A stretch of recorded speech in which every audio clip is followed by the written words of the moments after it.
اس کے بعد روحان مستقل رمشا کو دیکھتا رہتا۔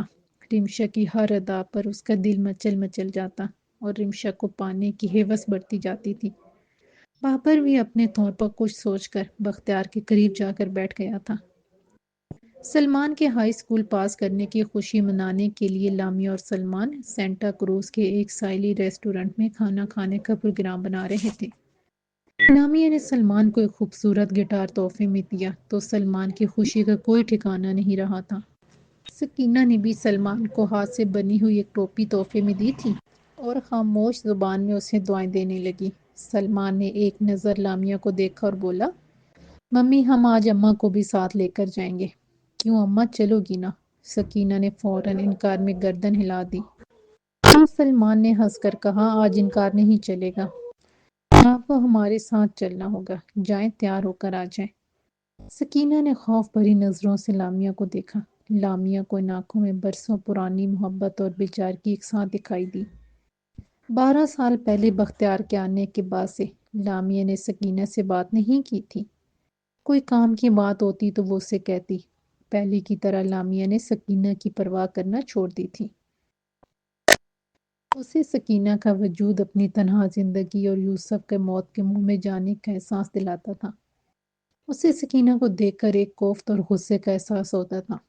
لامیا اور سکینہ کو ایک دوسرے کو خاموش نظروں سے دیکھتے ہوئے یہ پا کر سلمان نے لامیا سے کہا، ممی مجھے نہیں معلوم کہ آپ اماں کو کیوں پسند نہیں کرتی، جبکہ اماں نے ہم دونوں کی بہت خدمت کی ہے۔ آج کی خوشی میں آپ اماں کو شامل کر لیں۔ لامیا کو سکینہ پر شاید ترس آ گیا یا پھر اس کی اتنے برسوں کی خدمات کا احساس تھا۔ لامیا نے کہا، ہاں سکینہ ہمارے ساتھ چل سکتی ہیں۔ سکینہ نے سنا تو رو دی اور ہاتھ جوڑ کر لامیا سے معافی مانگنے لگی اور ساتھ ہی جیسے کہتی جاتی تھی کہ وہ بے قصور تھی۔ لامیا نے کہا، سکینہ جو ہوا اسے بھول جاؤ، میں نے اپنا دل صاف کیا، تم بھی گزری باتوں کو مت یاد کرو اور جاؤ تیار ہو کر آ جاؤ، ہم انتظار کر رہے ہیں۔ سکینہ آنسو پونچھتی اندر چلی گئی۔ سلمان نے لامیا سے پوچھا، ممی اماں کس بات کی معافی مانگ رہی تھی؟ ایسی کون سی غلطی اس نے کی ہے کہ آپ اس سے بات تک نہیں کرتی، لیکن پھر بھی اسے اپنے گھر میں رکھا ہوا ہے؟ لامیا نے کہا، ایسی کوئی بات نہیں، وہ غریب اور بے سہارا ہے، بس اسی لیے اسے اپنے پاس رکھ لیا تھا، اب چلو نہیں تو اندھیرا ہو جائے گا۔ سلمان نے اس کے بعد کچھ اور نہیں پوچھا، لیکن لامیا سوچ رہی تھی کہ ایک دن تو اسے سلمان کو بتانا ہوگا کہ سکینہ کون ہے اور کیوں ان کے ساتھ رہتی ہے، اور یہ بھی کہ اس کی کس غلطی پر اس نے اس سے بات کرنا چھوڑ دی تھی۔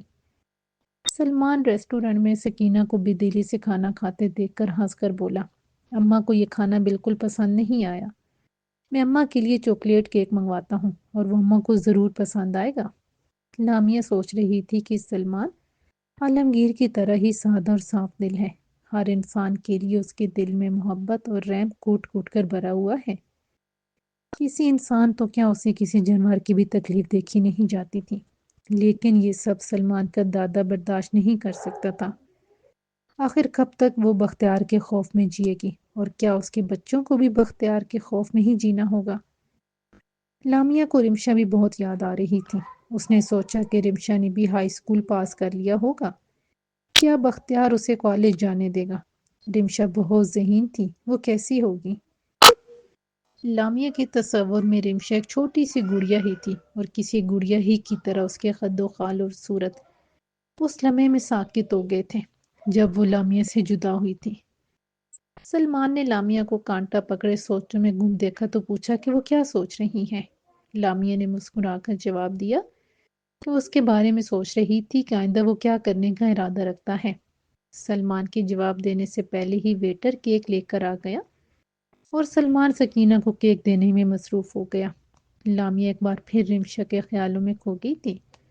بہت برسوں سے تاجور سے بھی کوئی بات نہیں ہوئی تھی، اور جب کبھی بختیار کا فون آیا بھی تو لامیا کو رمشا کے بارے میں پوچھنے کی ہمت نہ ہوئی کہ کہیں اس کے ضبط کا بندھن نہ ٹوٹ جائے اور وہ رمشا کی یاد میں ایک بار پھر اتنی بے چین ہو جائے کہ سانس لینا مشکل ہو جائے۔ بختیار نے کبھی رمشا کا ذکر اد خود نہیں کیا تھا، جیسے لامیا کا رمشا سے کوئی تعلق ہی نہ ہو۔ لامیا نے گہرا سانس لے کر نوالا حلق سے اتارنے کی کوشش کی تو سلمان کی ہنسنے کی آواز پر لامیا سلمان کی طرف متوجہ ہوئی۔ سلمان سکینہ کو زبردستی کیک کھانے پر مجبور کر رہا تھا۔ لامیا مسکرا کر رہ گئی۔ انتظار میں وقت تھم جاتا ہے اور انتظار نہ کرو تو پلک چپکنے میں کئی سال گزر جاتے ہیں، لیکن در حقیقت وقت اپنی رفتار سے چلتا رہتا ہے۔ انسان کے احساسات وقت کو کبھی تیز اور کبھی سست رفتار بنا دیتے ہیں۔ بختیار کو اگر یہ فکر تھی کہ سلمان اب جوان ہو چکا ہوگا اور اس سے پہلے کہ وہ امریکہ کے رنگ میں اتنا رنگ جائے کہ رنگ اتارنا مشکل ہو جائے، تو اسے اپنے مقام پر واپس آنا جانا چاہیے۔ تاجور کو جوان رمشا کی فکر تھی کہ ایسی خوبصورت اور ذہین لڑکی کے لیے کون سا لڑکا ٹھیک رہے گا۔ کئی لوگ تاجور سے رمشا کے لیے اشارے کر چکے تھے۔ تاجور جیسے بھول ہی گئی تھی کہ رمشا پر کسی اور کا بھی حق تھا، اور ایسا حق جتانے والی اس کی ماں لامیا بھی زندہ تھی۔ بختیار نے اسے یہی بتایا تھا کہ لامیا نے امریکہ کے ماحول سے خوفزدہ ہو کر رمشا کو اس کے ساتھ بھیج دیا تھا، اور اب رمشا کے واپس جانے کا سوال ہی پیدا نہیں ہوتا تھا۔ تاجور کو یہ بھی تسلی تھی کہ لامیا نے کبھی رمشا کے بارے کچھ نہیں پوچھا تھا، نہ ہی اس سے ملنے کی کبھی خواہش کا اظہار کیا تھا۔ تاجور سوچتی کہ لامیا جس مغربی ماحول سے تعلق رکھتی تھی، وہاں لوگ ایسے ہی بے حس اور خود غرض ہوتے ہوں گے، تبھی لامیا کو بیٹی کی کبھی یاد نہیں آئی تھی۔ جو بھی تھا، رمشا تاجور کے لیے جینے کا بہانہ تھی۔ وہ اکثر خیالوں میں رمشا کی شادی کے منصوبے بناتی رہتی اور خوش ہوتی رہتی۔ سلمان فائن آرٹس کی تعلیم کے لیے سان فرانسسکو جانا چاہتا تھا۔ لامیا کے پاس اسے روکنے کا کوئی جواز نہ تھا۔ پھر بھی اس نے سلمان کو کسی چھوٹے سے کالج میں داخلہ لینے کا مشورہ دیا تو سلمان نے صاف کو اس سے جواب دیا کہ سان فرانسسکو زیادہ دور نہیں، وہ مہینے میں ایک بار ضرور آیا کرے گا، اور فیس کی رقم کے لیے بھی وہ ماں پر بوجھ نہیں بنے گا۔ وہ خود کام کرے گا اور دیگر نوجوانوں کی طرح اپنی ٹیوشن فیس اپنے میوزک بینڈ سے کما لے گا۔ سلمان لامیا سے اپنے منصوبوں کا ذکر کرتا رہا کہ وہ اپنا میوزک بینڈ بنا کر کنسرٹ کیا کرے گا اور ساتھ ہی آرٹس کی جدید ٹیکنیک سیکھے گا اور ایک دن نامور آرٹسٹ بنے گا۔ لامیا بے دلی سے سنتی رہتی۔ جانے کیوں لامیا کا دل چاہا کہ سلمان کو سان فرانسسکو کے کالج میں ایڈمیشن نہ ملے۔ اسے اپنے اس خیال پر افسوس ہوا اور ساتھ شرمندگی بھی۔ رمشا کو بہت سے کاغذات بکھرے دکھائی دے کر رمشا نے تاجور نے حیرت سے پوچھا کہ وہ کیا کر رہی ہے۔ رمشا نے مسکرا کر دادی کو جواب دیا، دادی چھٹیاں ختم ہوئیں، اب کالج کی تیاری شروع۔ تاجور نے کوئی جواب نہ دیا، البتہ چہرے پر فکر مندی کی لکیریں ابھر آئیں تو رمشا نے حیرت سے پوچھا، دادی کیا ہوا؟ میرے کالج جانے سے ڈر گئی۔ رمشا نے دادی کو غور سے دیکھا، پھر کھلکھلا کر ہنس دی، دادی میں کالج جا رہی ہوں، سسرال نہیں۔ آپ نے نہ یہ رونی صورت کیوں بنا لی ہے؟ تاجور نے مسکرانے کی کوشش کرتے ہوئے کہا، ہاں نہیں بیٹی، لیکن کالج، ہاں وہ تو ہے۔ تاجور کوشش کے باوجود یہ نہ کہہ سکی کہ اس کے دادا لڑکیوں کی زیادہ تعلیم کے حامی نہیں۔ شاید اب تک انہوں نے رمشا کے لیے کوئی لڑکا بھی پسند کر لیا ہو۔ تاجور اٹھ کر چلی آئی، لیکن دادا پوتی کی بیچ اب جو ٹھننے والی تھی، اس خیال سے تاجور کا وجود کانپنے لگا تھا۔ بختیار نہیں چاہتا تھا کہ رمشا کالج جائے، لیکن جانے کیوں اسے یہ بات رمشا سے کہتے ہوئے ڈر لگ رہا تھا۔ اسے خود پر حیرت بھی ہو رہی تھی اور غصہ بھی آ رہا تھا کہ وہ اپنی پوتی سے بات کرتے گھبرا رہا تھا۔ یہ رمشا کی محبت تھی یا پھر اس کی شخصیت جو انکار سننے کی عادی نہ تھی؟ تاجور بھی اسی مخمصے میں تھی کہ کب دادا اور پوتی کا ٹکراؤ ہوگا اور پھر اس کا انجام کیا ہوگا۔ بالآخر وہ دن آ گیا جب رمشا کالج کے فارم لے کر بختیار کے پاس سائن کروانے آئی۔ رمشا کے تو وہم و گمان بھی نہ تھا کہ اس کا دادا اس کی آگے تعلیم کا مخالف بھی ہو سکتا ہے۔ دادا ابا، میں نے 3 کالجوں میں اپلائی کرنا ہے، آپ ان پر سائن کر دیں، میں کل ہی جا کر جمع کروا دوں گی، اور یہ 3 چیک بھی بنا دیں۔ بختیار کو حیرت ہوئی کہ رمشا نے بالکل اس طرح کی حتمی فیصلہ سنا دیا تھا اور کسی انکار یا اقرار کی گنجائش نہیں چھوڑی تھی۔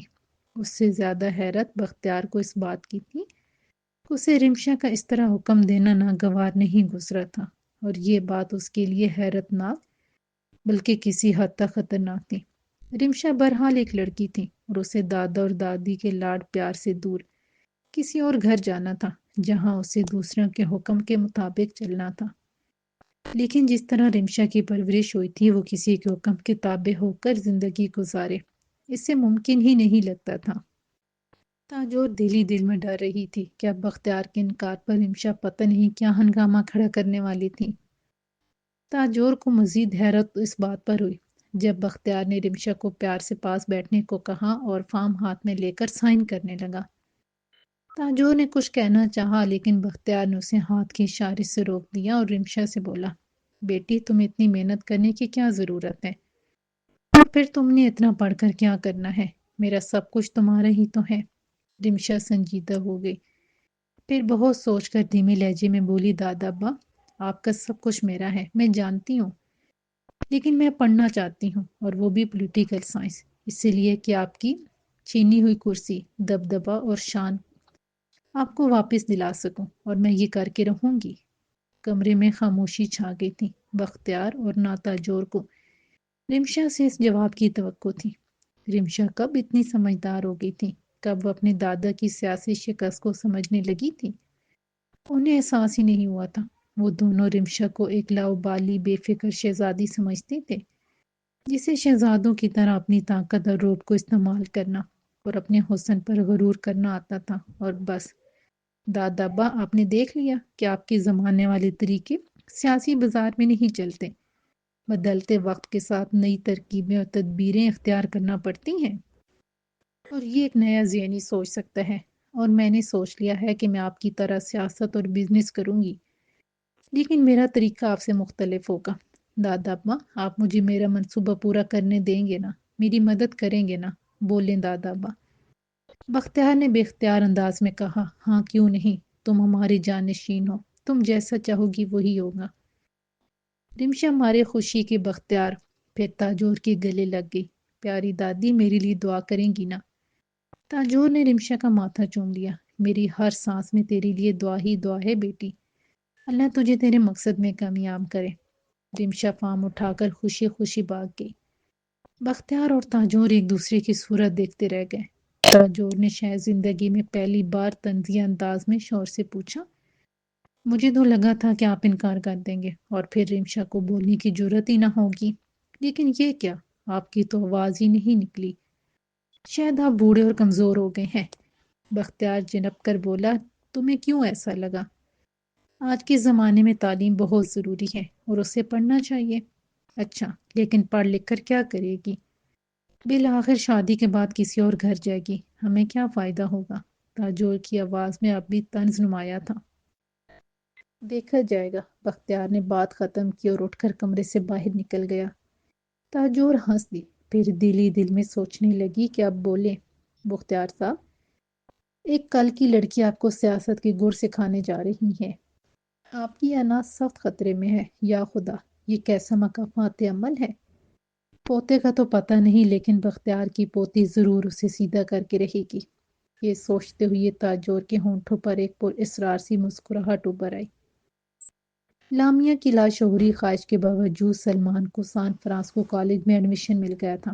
اس کا بہت دل چاہا کہ بتائے اسے اپنے دادا کی کرسی پر بیٹھنا اور اپنی بہن کو اس کی قید سے چھڑانے کے لیے اس کا جانشین بننا تھا، لیکن اس کی سمجھ میں نہ آیا کہ وہ سلمان کو کیسے سمجھائے۔ وہ کبھی نہیں سمجھ پائے گا، شاید وہ اسے پاگل سمجھنے لگے۔ لامیا کو احساس ہوا کہ اسے شروع ہی سے سلمان کو بتاتے رہنا چاہیے تھا کہ اسے کیا کرنا ہے اور کیا بننا ہے، لیکن وہ اب کیا کرے؟ بختیار سلمان کو ایک بادشاہ کے روپ میں دیکھنا چاہتا تھا، جبکہ سلمان ایک سادہ رحم دل اور معصوم انسان سے بڑھ کر کچھ بھی نہیں تھا، بالکل اپنے باپ کی طرح، نہ سیاست سے کوئی دلچسپی، نہ دولت کی ہوس اور نہ ہی شاہانہ زندگی کی چاہت۔ لامیا نے سلمان کو اپنا مختصر سا سامان باندھنے جانے کے لیے تیار دیکھا تو دل ڈوب سا گیا۔ اس نے سوچا کہ میری زندگی میں پھر وہی تنہائی اور سناٹے رہ جائیں گے۔ وہ یہ بات سلمان سے کہہ نہیں سکی، وہ ماں کے جذبات سمجھ ہی نہیں سکتا تھا۔ لامیا نے سلمان سے کہا کہ وہ اسے سان فرانسکو چھوڑنے خود جائے گی، لیکن سلمان ہنس اور بولا، ممی کیوں میرا مذاق اڑوانا چاہتی ہیں؟ میں اب کوئی بچہ نہیں ہوں، 18 سال کا ہو گیا ہوں اور اکیلے سفر کر سکتا ہوں، 3-4 گھنٹے کی ڈرائیو ہے اور میں اپنے دوستوں کے ساتھ جا رہا ہوں۔ لامیا نے کہا، ہاں ٹھیک ہے، لیکن تم کہاں ٹھہرو گے؟ سلمان لامیا کو اپنے پاس بٹھاتے ہوئے بولا، ہم نے ایک اپارٹمنٹ لے لیا ہے، آپ فکر نہ کریں، میں سب ٹھیک کر لوں گا۔ لامیا اس بار آنسو نہ روک سکی، وہ اسے گلے لگا کر رونے لگی۔ سلمان حیران تھا کہ لامیا آخر کیوں رو رہی تھی، جبکہ اس کے دوست لڑکے اور لڑکیوں کے ماں باپ خوش تھے کہ ان کے بچے اب اپنی زندگی کا بوجھ خود اٹھانے جا رہے تھے۔ اس کے پاس لامیا سے سوال جواب کرنے کے لیے وقت نہیں تھا۔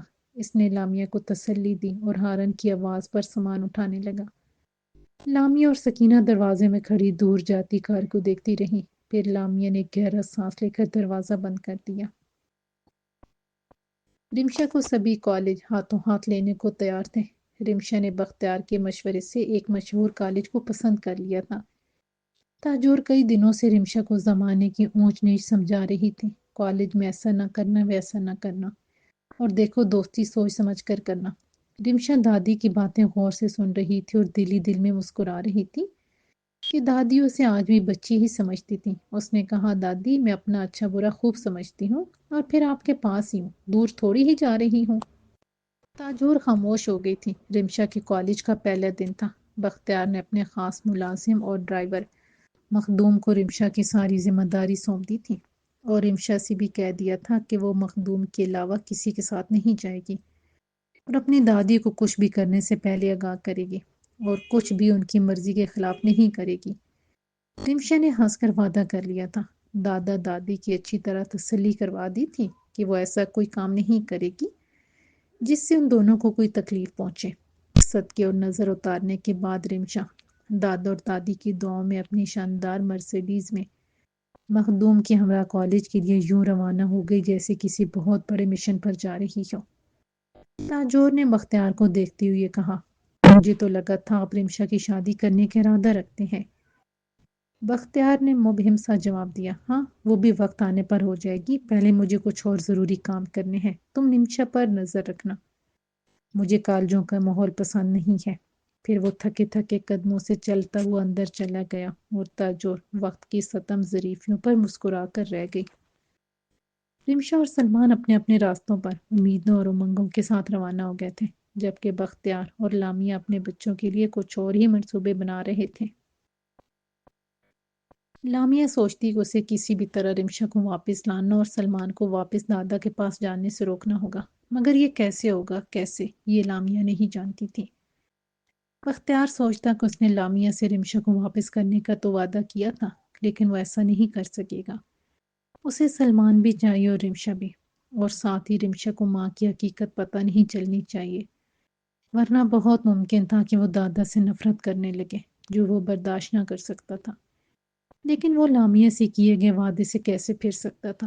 وہ رمشا کو پائے بنا سلمان کو نہیں جانے دے گی۔ بختیار اپنا مقصد پانے کے لیے کوئی بھی دھوکہ فریب اور مکاری سے کام لینے کو تیار نہ تھا۔ لامیا سوچ رہی تھی کہ ایک ماں کی محبت میں اتنی طاقت ہو سکتی ہے کہ وہ دنیا کے ہر فریب کا پردہ چاک کر دے، اور اس کے بچے ماں کی محبت سے مجبور ہو کر اس کے پاس ساری دنیا کو ٹھکرا کر آ جائے۔ کبھی اسے اپنی محبت کی طاقت پر بڑا یقین ہوتا اور کبھی اس کا یقین ڈگمگانے لگتا، تو وہ کوئی تدبیر سوچنے لگتی کہ بختیار سے اپنی بیٹی بھی لے لیں اور سلمان کو بھی اس کے حوالے نہ کرے۔ ادھر بختیار نے سوچ لیا تھا کہ اگر اسے سلمان اور رمشا کو پانے کے لیے لامیا کی قربانی دینی پڑی تو وہ دریغ نہیں کرے گا۔ لامیا ایک بار پھر سے اکیلی ہو گئی تھی۔ گھر میں سکینہ تھی، لیکن دونوں ہی اجنبیوں کی طرح رہتی تھی۔ لامیا نے اگرچہ سلمان کے کہنے پر سکینہ کو معاف کر دیا تھا، لیکن اب بھی اس کے دل سے سکینہ کی قدورت نہیں گئی تھی۔ سلمان کم ہی فون کرتا، جب لامیا فون کرتی تو وہ ریسیو ہی نہ کرتا۔ لامیا میسج چھوڑتی تو پھر سلمان کا فون آ جاتا، لیکن لامیا کو اس کے رویے سے لگتا جیسے وہ کہہ رہا ہو، جب کوئی خاص بات نہیں تھی تو کیوں فون کیا تھا۔ لامیا کے دل کو چوٹ سی لگتی، وہ خاموش رہتی اور بس اتنا ہی کہتی کہ بیٹے کبھی کبھار فون کر لیا کرو، تو جواب میں وہ یہی کہتا، ممی آپ اتنی جلدی جلدی فون کرتی ہیں کہ مجھے کرنے کا موقع ہی نہیں ملتا۔ لامیا لاجواب ہو جاتی اور فون بند ہو جاتا۔ لامیا کو تنہائی میں بختیار کا خوف کچھ زیادہ ہی ستانے لگا تھا۔ وہ جانتی تھی کہ بختیار فی الوقت مجبور تھا، جیسے ہی سفر کی ممانت ختم ہوگی وہ ضرور آئے گا، اور اس سے آگے اس کا ذہن سوچنے سے انکار کر دیتا تھا۔ لامیا جب راتوں کو اپنی تنہائی سے بہت گھبرا جاتی تو جانے دل کے کس گوشے سے یوسف کی یاد ابھر آتی۔ لامیا کو بہت تکلیف ہوتی کہ اس کی وجہ سے بیچارہ یوسف جانے کہاں مارا مارا پھر رہا ہوگا۔ کبھی لامیا کو لگتا کہ یوسف دوبارہ اپنی لادینی دنیا میں کھو گیا ہوگا۔ جو بھی ہوا، یوسف کی حالت کا لامیا خود کو ذمہ دار سمجھتی تھی۔ یوسف کے کھونے کا غم اپنی جگہ تھا اور اس کی بربادی پر ضمیر کی ملامت اپنی جگہ۔ لامیا سوچتی کیا وہ یوسف کی تباہی کی ذمہ دار ہے یا پھر بختیار۔ لامیا ایک دن وقت گزاری کے لیے فیس بک پر پرانے دوستوں کے بارے میں پڑھ رہی تھی کہ اچانک اسے یوسف دکھائی دیا۔ لامیا کو خوشی کے ساتھ بے حد حیرت بھی ہوئی۔ اس نے یوسف کا پیج کئی بار پڑھ ڈالا اور اطمینان کا گہرا سانس لیا کہ یوسف ابھی تک مسلمان تھا اور اپنے کام میں بزی تھا۔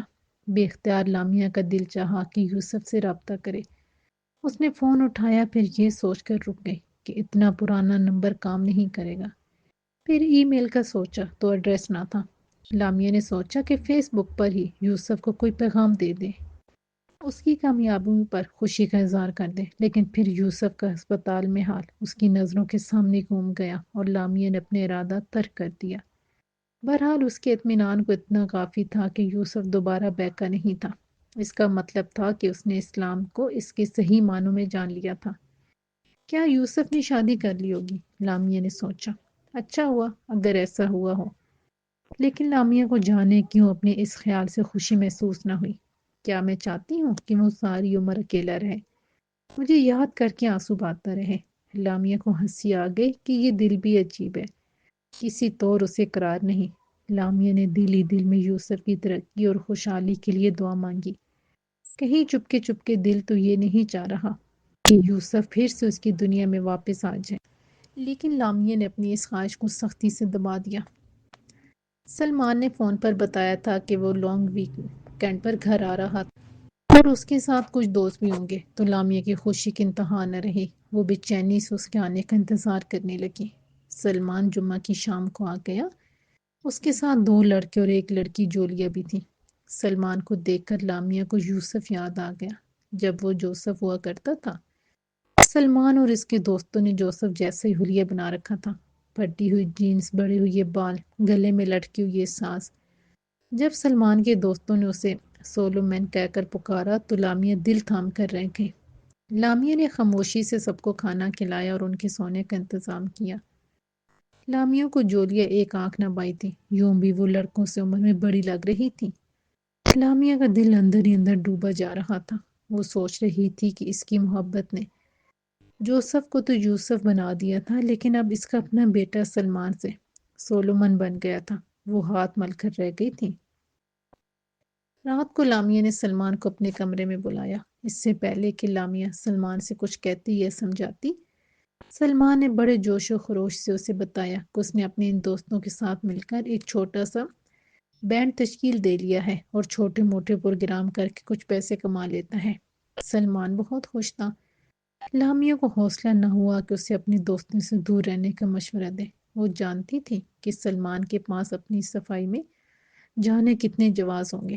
یوسف کہا کرتا تھا کہ تہذیب اور کلچر کچھ نہیں ہوتا، انسان کو جو اچھا لگے وہی اس کا کلچر ہوتا ہے، اور یہ سارے اصول انسانوں نے دوسرے لوگوں کو تنگ کرنے کے لیے بنائے ہیں۔ لامیا کو گہری سوچ میں دیکھ کر سلمان نے پوچھا، ممی میں بہت جلد اپنی ضرورتیں خود پورے کرنے لگوں گا، آپ خوش تو ہوں گی نا؟ لامیا نے مسکرا کر کہا، ہاں کیوں نہیں، لیکن بیٹے میں تمہارا خرچ آسانی سے برداشت کر سکتی ہوں۔ تم اپنی توجہ پڑھائی پر رکھو تو زیادہ بہتر ہوگا، کمانے کے لیے تو ساری زندگی پڑی ہے۔ سلمان کچھ دیر کے لیے خاموش ہوا تو لامیا کو گھبراہٹ ہونے لگی۔ پھر وہ کچھ سوچ کر بولا، ممی میں سوچتا ہوں کہ آپ اتنا خرچ کیسے اٹھاتی ہیں؟ میرے خیال میں تو آپ کی پینٹنگز اور اسٹور کی نوکری سے آپ کو اتنے پیسے نہیں مل سکتے۔ سلمان کا سوال بہت غیر متوقع تھا۔ لامیا کو فوری طور پر کوئی جواب نہ سوچا۔ سلمان نے اپنی بات جاری رکھی، ممی میں جانتا ہوں کہ آپ میرے لیے قرض لیتی ہوں گی اور پھر دن رات کام کر کے اسے ادا کرنے کی کوشش کرتی ہوں گی، لیکن آپ کو ایسا کرنے کی کوئی ضرورت نہیں۔ میں اپنا بوجھ خود اٹھا سکتا ہوں، آپ صرف اپنی ضرورتوں کے لیے کام کریں۔ لامیا ہاں ہوں کر کے رہ گئی اور سلمان اپنے دوستوں کے ساتھ سونے چلا گیا۔ اس کا دل بے اختیار چاہا کہ وہ پھوٹ پھوٹ کر رو دے، جس نے بڑی سے بڑی مصیبت میں آنسو بہنے نہ دیے تھے اور ہر بار گر کر اٹھ کھڑی ہوئی تھی۔ اسے اپنے بچوں کے لیے جینا تھا، اور آج وہی بیٹا کہہ رہا تھا کہ وہ صرف اپنا بوجھ اٹھا سکتا ہے۔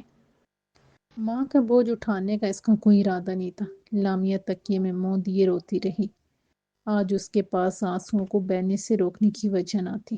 جب ڈھیروں آنسو بہانے سے دل کا غبار ہلکا ہوا تو ذہن نے حسب عادت اسے پھر سے تسلی دینا شروع کر دی کہ کم از کم سلمان اس پر شک تو نہیں کرتا کہ وہ کسی غلط طریقے سے پیسے کماتی تھی، اور نہ ہی اسے یہ معلوم ہے کہ دادا اس کا خرچ اٹھاتا تھا۔ وہ اپنی سادگی میں ماں سے ہمدردی ہی کر رہا تھا۔ رات بھر لامیہ اپنے خدشات کو جواز دے کر دور کرنے کی کوشش کرتی رہی، یہاں تک کہ صبح ہو گئی۔ لامیہ کو سلمان کے دوست لڑکے اور لڑکیاں قبول نہ تھے۔ سب کی سبھی ملحد تھے اور بے دین ہونے کی جو فضا پورے ملک میں تیزی سے پھیل رہی تھی اس کا شکار تھے۔ سلمان کو لامیہ نے بچپن ہی سے اسلامی تعلیم دی تھی اور تربیت بھی اسلام کے مطابق کی تھی، اور سلمان کو اپنے مسلمان ہونے پر کبھی کوئی اعتراض تھا، اور نہ ہی اس نے کبھی کسی اسلامی قانون کے خلاف کچھ کہا تھا۔ لیکن دوستوں کی صحبت اپنا رنگ نہ دکھائے ایسا ممکن نہ تھا۔ سلمان کا ماحول ایسا تھا کہ اب شاید اسے مسلمان ہونا بھی یاد نہیں رہا تھا۔ سلمان نے لامیہ کو کچھ کہنے کا موقع نہیں دیا تھا۔ جب لامیہ نے اس سے جولیا کے بارے میں پوچھا تو سلمان نے کسی تردد کے بغیر بتایا کہ وہ ان کے گروپ کی وائس سنگر ہے اور بہت ٹیلنٹڈ ہے۔ لامیہ اپنے خدشات چاہتے ہوئے زبان پر نہ لا سکی۔ وہ جاننا چاہتی تھی کہ کیا جولیا سلمان کے ساتھ جذباتی طور پر تو منسلک نہیں، لیکن اگر یہ سچ بھی ہوتا تو سلمان کو اس سے کوئی فرق نہیں پڑتا تھا۔ اس کے نزدیک لڑکے اور لڑکیوں کی دوستی کی باہمی رضامندی کے بعد کسی بھی حد تک جایا جا سکتا تھا۔ ساری نسل کو آزادی کا ایک ایسا سہانا خواب دکھایا گیا تھا جس میں کوئی پابندی تھی، نہ مذہب کی دیوار، نہ سماج کا خوف۔ لامیہ کی راتوں کی نیند اڑ چکی تھی۔ سلمان اس کے خوابوں کی تعبیر کے برعکس تھا اور بختیار کے معیار پر ہرگز پورا نہیں اتر سکتا تھا۔ کیا وقت کے ساتھ سلمان بدل جائے گا؟ کیا میں اسے یہ طرز زندگی چھوڑنے کو کہوں اور اسے بتاؤں کہ وہ کون ہے اور اس سے کیا بننا ہے؟ لامیہ پھر اپنی تردید خود کرتی۔ نہیں، یہ ممکن نہیں۔ سلمان اسے پاگل سمجھتا اور اس کی کوئی بات نہ مانتا۔ لامیہ دل محسوس کر رہ گئی تھی۔ رمشا کالج جانے لگی تھی اور بہت خوش تھی۔ وہ کالج میں بہت جلد اپنے حسن اور ذہانت کی وجہ سے شہرت پا گئی تھی۔ رمشا تقریر بہت اچھی کر لیتی تھی اور کسی کو متاثر کرنے کے لیے دلیلیں اس کی زبان کی نوک پر رہتی تھی۔ اس کے کالج میں سبھی امیر گھرانوں کے بچے آتے تھے، لیکن رمشا کسی سے مروب ہوتی، نہ وہ اپنی شان دکھانے میں کوئی کمی کرتی۔ شاندار کار، شوفر کے ساتھ آنا جانا، بہترین لباس اور اس کے شان طور طریقے اس کے ہائی کلاس سٹیٹس کا منہ بولتا ثبوت تھے۔ رمشا کو ایک ہی دھن سوار تھی کہ وہ جلد از جلد اپنے دادا کو ان کا کھویا ہوا وقار واپس دلا سکے۔ وہ بڑے تجسس سے موجودہ سیاسی حالات کا جائزہ لیتی رہتی اور بختیار کے پاس بیٹھ کر گھنٹوں کسی بھی موضوع پر بحث کرتی۔ بالآخر بختیار ہتھیار ڈال دیتا۔ رمشا فخر سے دادا کو دیکھتی اور مسکرا کر وہاں سے چلی جاتی۔ اس کے جانے کے بعد بختیار اکثر سوچتا کہ وہ اس کی سوچ سے بھی زیادہ ہوشیار تھی اور سیاست کے افق پر چمکنے کی اس میں پوری صلاحیت تھی۔ بس اگر کوئی بات بختیار کو تکلیف دیتی تو رمشا کا لڑکی ہونا تھا۔ بے اختیار اس کا دل چاہتا کہ سلمان میں بھی یہی سب خوبیاں ہوں تو وہ خود کو خوش قسمت انسان سمجھے۔ بختیار نے رمشا کو دیکھتے ہوئے سلمان کے لیے ایک شیبہ بنا لی تھی جو اسے بہت مطابقت رکھتی تھی۔ وہ تاجور سے کہتا رہتا تھا کہ رمشا اور سلمان جڑواں تو ہیں، ایک سے ایک ہوں۔ تاجور میں یہ بھی کہنے کی ہمت نہ ہوتی کہ اللہ کے کارخانے میں کچھ بھی ناممکن نہیں۔ وہ سلمان سے امیدیں لگانے کی بجائے رمشا کو ہی اپنا وارث کیوں نہیں سمجھ لیتا؟ تاجور کبھی کبھی اشاروں میں بختیار سے ذکر بھی کرتی کہ آج کل عورتیں بھی سیاست میں بھرپور حصہ لے رہی ہیں، الیکشن ہو یا وزارت، ہر جگہ عورت نظر آتی ہے، تو پھر رمشا کیوں نہیں اپنے دادا کی جگہ لے سکتی؟ بختیار بدلے زمانے کے رنگ تو دیکھ رہا تھا، لیکن جانے کیوں اسے عورتوں کا مردوں کے ساتھ کام کرنا کبھی پسند نہیں آیا تھا۔ رمشا بہت کچھ کر سکتی تھی، وہ ذہین تھی، نڈر تھی، اس کی شخصیت بہت جاذب نظر تھی، دولت کی طاقت اس کے ساتھ تھی۔ بختیار نہ چاہتے ہوئے بھی یہ سوچنے پر مجبور تھا کہ رمشا ایک دن شادی کر کے بختیار کو چھوڑ کر چلی جائے گی اور رمشا کا سب کچھ کسی اور کا ہو جائے گا۔ یہ بات بختیار کو بہت تکلیف دیتی تھی، اسی لیے وہ سلمان کو لانے کے لیے راستہ ہموار کرنے کی تدبیروں پر غور کرنے لگتا کہ خاندان کا وارث ایک لڑکا ہی ہو سکتا ہے۔ انسان کا ہر منصوبہ تقدیر کے آگے سرنگو ہو جاتا ہے۔ انسان یہ بات جانتا ہے کہ ہر روز دیکھتا بھی ہے، پھر بھی ماننے کو تیار نہیں ہوتا۔ بختیار کا بھی کچھ ایسا ہی حال تھا۔ اسے دن رات بس ایک ہی جنون تھا کہ سلمان کب آ جانا چاہیے تاکہ وہ اپنے ملک کے حالات کو سمجھ سکے اور رمشا کی طرح ہی سمجھدار ہو، تاکہ دادا کی کرسی اور دولت کو نہ صرف سنبھال سکے بلکہ اسے نئی بلندیوں پر لے جائے۔ بختیار سلمان کے بارے میں جاننے کے لیے بےتاب تھا کہ وہ اس کی توقعات کے مطابق پروان چڑھ رہا تھا یا نہیں، لیکن حکومتی پابندی کے باعث مجبور تھا۔ کئی بار اس کا دل چاہا کہ لامیہ سے سلمان کے بارے میں پوچھے، لیکن پھر ارادہ ملتوی کر دیتا کہ لامیہ کی بات کی تصدیق یا تردید کرنے کا اس کے پاس کوئی مؤثر ذریعہ نہیں تھا۔ سکینہ بھی اب بوڑھی ہونے لگی تھی اور اکثر بختیار کی بات سمجھ نہیں پاتی تھی، اسی لیے بختیار اب اسے بھی فون نہیں کرتا تھا۔ بختیار کو کسی طاقتور سیاسی شخصیت کی ضرورت تھی جو اس کا نام بیرون ملک جانے والوں کی ممانعت والی فہرست سے نکلوا جا سکے۔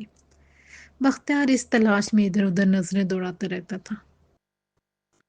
رمشا کی ذہانت اور خوبصورتی دونوں کالج میں دھوم تھی اور وہ بھی اپنی خوبیوں پر مغرور تھی، لیکن پھر اچانک ہی کالج میں کسی اور کے آنے کا شور اٹھنے لگا تھا۔ لڑکے اور لڑکیاں گروپ میں کھڑے اب رمشا کے ساتھ ساتھ نئے آنے آئے سوشیالوجی کے پروفیسر کے بارے میں باتیں کرنے لگے تھے۔ رمشا نے حیران ہو کر سوچا کہ اس سے زیادہ اہم کون ہو سکتا تھا۔ کچھ اسٹوڈنٹ پروفیسر کے خیالات سے متفق نظر آتے تو کچھ انہیں رد کرتے دکھائی دیتے تھے۔ رمشا سوچ رہی تھی کہ پروفیسر نے ایسا کیا کہہ دیا تھا کہ اسٹوڈنٹس میں اتنا تضاد پیدا ہو گیا تھا۔ پروفیسر ولید کو دیکھنے کی خواہش رمشا کے دل میں انگڑائیاں لینے لگی تھی۔ ابھی وہ اپنی سہیلیوں سے پوچھنا چاہتی تھی کہ پروفیسر ولید کون ہے، تو پتہ چلا کہ پروفیسر ولید فرسٹ ایئر کی سوشیالوجی کی کلاس بھی لیا کریں گے۔ رمشا نے سوچا کوئی بڈھا بد دماغ اور بد مزاج پروفیسر ہوگا جو اپنے فرسودہ خیالات اسٹوڈنٹس پر ٹھونسنا چاہتا ہوگا۔ رمشا نے اوروں سے سنا تھا کہ پروفیسر کسی سے مرعوب نہیں ہوتا اور نہ کسی کے خلاف بات کرنے سے ڈرتا تھا۔ رمشا کو پورا یقین تھا کہ یہ پروفیسر بھی اوروں کی طرح اس کی امارت، سٹیٹس اور حسن سے مرعوب ہو جائے گا اور اس سے پہلی ملاقات میں اپنی کلاس بھی بھول جائے گا۔ رمشا کو بڑی بے چینی سے پروفیسر ولید کی کلاس میں آنے کا انتظار تھا۔ پھر وہ دن بھی آ گیا جب پروفیسر ولید ان کی کلاس لینے آنے والا تھا۔ اب تک رمشا نے جان لیا تھا کہ پروفیسر معاشرے میں بے انصافی کی سخت خلاف تھا اور کسی حد تک سوشلزم کا پرچار کرتا رہتا تھا کہ کم از کم اس نظام میں سب کو روٹی تو مل سکتی تھی۔ تو یہ کوئی غریبوں کا ہمدرد ہے۔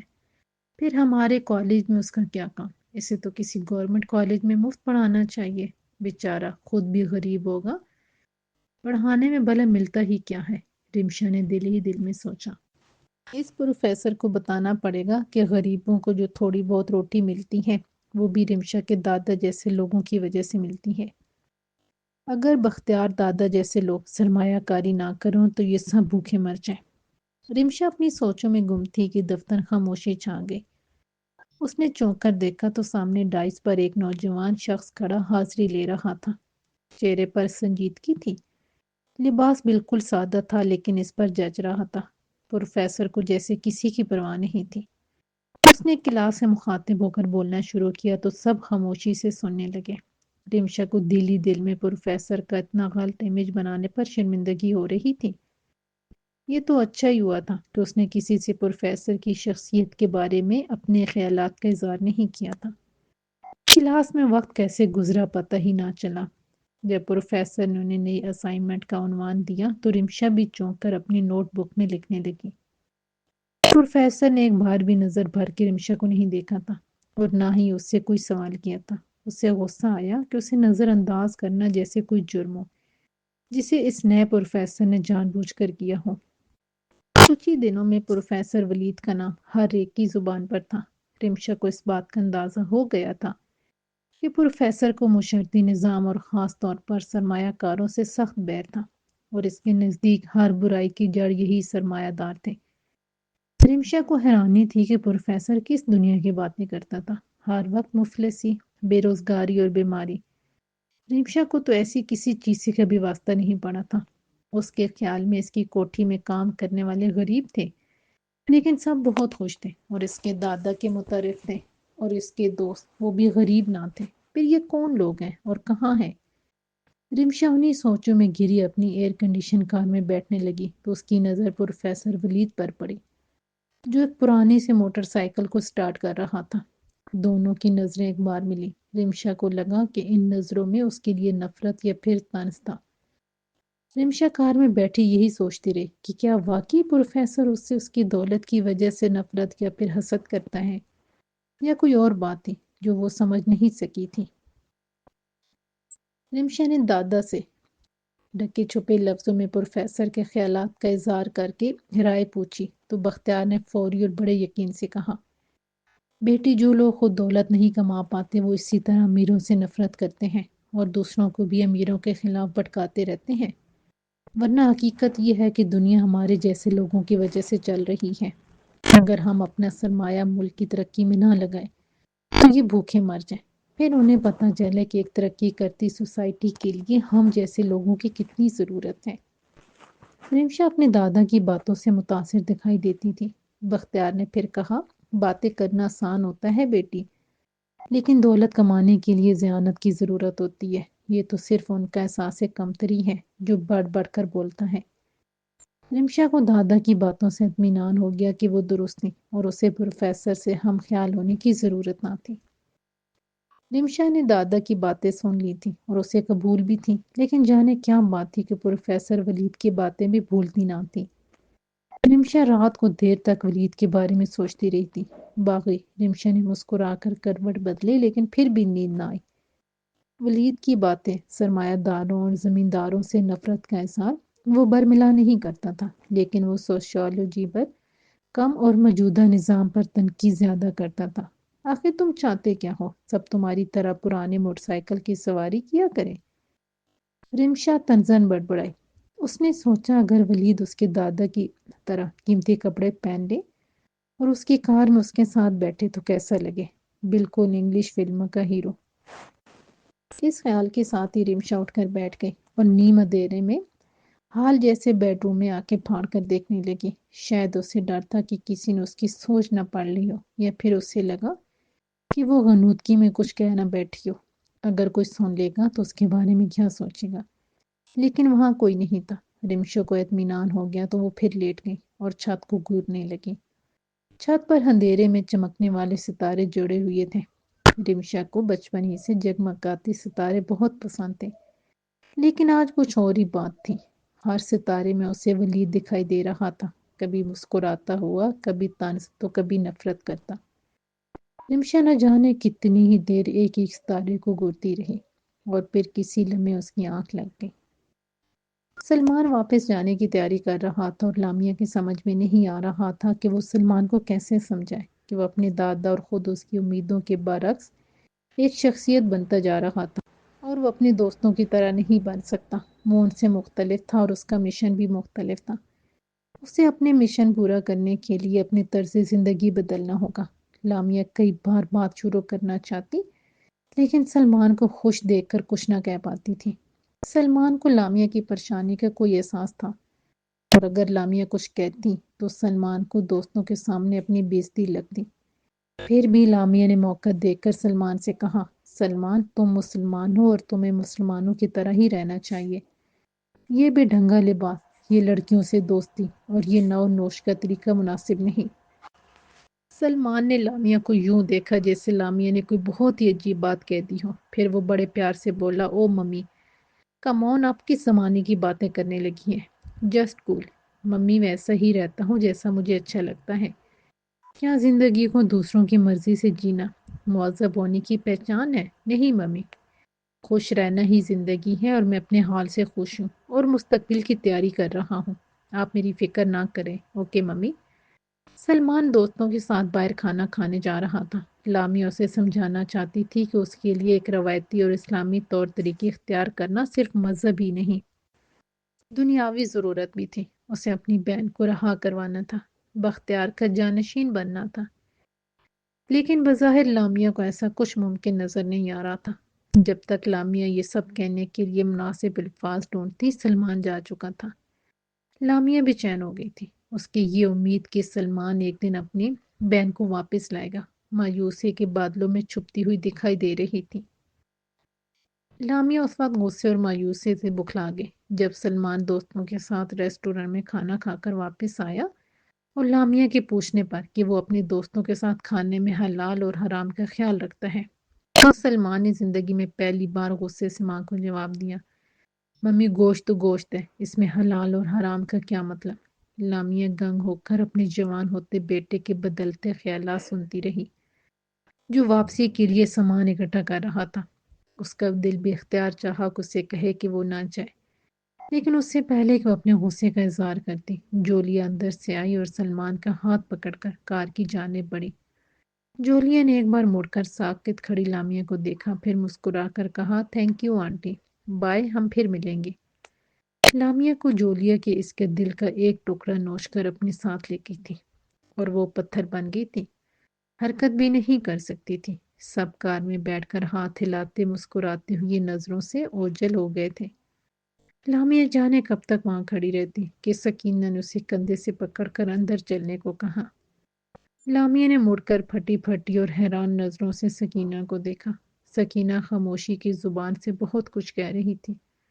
آج بہت زمانے بعد لامیا کو سکینہ کی آنکھوں سے جھلکتی ہمدردی اچھی لگ رہی تھی۔ سکینہ نے لامیا کو سینے سے لگا کر پیٹھ تھپ تھپائی تو اس کے صبر و ضبط کے سارے بندھن ٹوٹ گئے۔ وہ سکینہ کے سینے سے لگی بے تحاشا رو دی، جیسے کوئی چھوٹا بچہ ماں سے لپٹ کر اپنی ساری پریشانی آنسوؤں میں بہانا چاہتا ہے۔ آج لامیا کو سکینہ کا وجود ایک ایسا سہارا لگ رہا تھا جس کے بنا شاید وہ غم کے سمندر میں ڈوب کر مری جاتی۔ سکینہ اسے خود سے لپٹائے کھڑی رہی اور پھر اپنے ساتھ اندر لے گئی۔ یوں تو کراچی میں بارش نہیں ہوتی، اور اگر کبھی ہو جائے تو پھر اللہ کی پناہ، زندگی درم برہم ہو جاتی ہے۔ اس دن بھی کچھ ایسا ہی ہوا تھا۔ رمشا کالج کی لائبریری میں دیر تک بیٹھی نوٹس بناتی رہی، لیکن مخدوم کا فون نہ آیا تو اٹھ کر باہر آ گئی۔ موسلادھار بارش ہو رہی تھی۔ رمشا کالج کے برآمدے میں کھڑی مخدوم کا انتظار کرنے لگی۔ مخدوم کا موبائل بھی شاید کام نہیں کر رہا تھا، اور نہ ہی کسی سواری کا کہیں نام و نشان تھا۔ کالج میں آج اسٹوڈنٹس بھی کام آئے تھے۔ رمشا کی سب سہیلیاں جا چکی تھیں۔ رمشا جانتی تھی کہ دادی کسی نہ کسی کو اسے لینے ہر حال میں بھیجے گی، اور وہ اسی لیے اطمینان سے کھڑی ہو کر بارش کا نظارہ کرنے لگی۔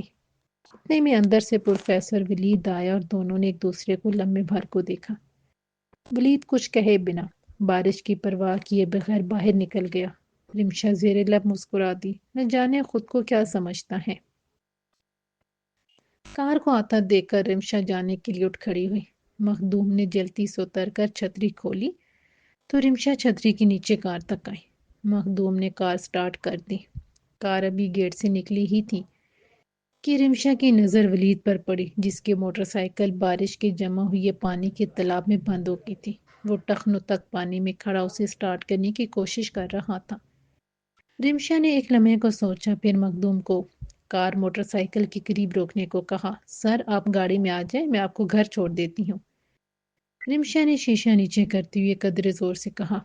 ولید نے رمشا پر ایک نظر ڈالی۔ بارش کی بچھاڑ رمشا کے چہرے پر پڑ رہی تھی، اور اس کے چہرے کے گرد بکھرے بالوں میں بارش کے قطرے موتیوں کی طرح پروئے جا رہے تھے۔ ولید جیسے اس طلسماتی منظر میں کھو گیا تھا۔ ایسا حسن اس نے کبھی نہیں دیکھا تھا۔ معصومیت اور غرور کا عجیب امتزاج جو پانی میں آگ لگ رہا تھا۔ ولید کو یاد ہی نہیں رہا کہ وہ بارش میں کھڑا اپنی موٹر سائیکل سٹارٹ کر رہا تھا۔